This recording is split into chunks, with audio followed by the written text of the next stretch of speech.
Central Texas has been impacted by several devastating wildfires over the past few years. As we approach the hot summer months, wildfire prevention is becoming a growing concern. KXAN's David Yeoman shows us tonight how the community is banding together to be as prepared as possible.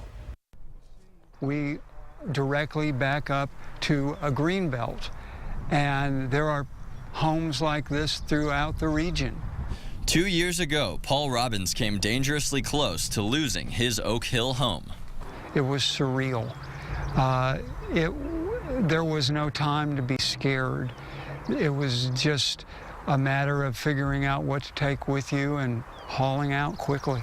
His next-door neighbor was not as fortunate. There used to be a whole house here. That woman got out with nothing but the clothes on her back and her contact lenses. Her hair was actually singed by the fire. To prevent losses like this in the future, community members in areas impacted by wildfires are planning out every detail. And evacuation plans, having enough resources to fight wildland fire, water resources. Meanwhile, Paul is taking some steps of his own, making sure trees are trimmed away from his house and the yard is clear of dead brush. He even replaced his home's greenbelt-facing wall with high-tech, fire-resistant material, replacing the old flammable fiberboard. Because this is what happens if you don't do it. And the city of Austin is teaming up with Travis County as well as local residents to create community wildfire protection plans. These plans would address evacuation routes, water supplies, as well as how to best protect these neighborhoods while still preserving them.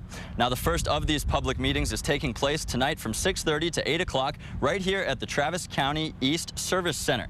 Meetings will be held here at the same time Wednesday and Thursday nights as well. For now, we're live in East Austin. David Yeomans, KXAN News. Thanks, David. Well, federal budget cuts could mean less help available to fight a big wildfire this year. The Secretary of the Interior warned yesterday about significant cuts to the U.S. Forest Service budget. That means at least 500 fewer firefighters will be available this year. Cuts will also mean less money for fire prevention efforts across the country. Wildfires are already causing trouble in North Texas near Possum Kingdom Lake. About 30 homes there have had to be evacuated because of the flames. The fire burned more than 100 acres before firefighters could stop them. Back in 2011, you remember wildfires destroyed dozens of homes around Possum Kingdom Lake.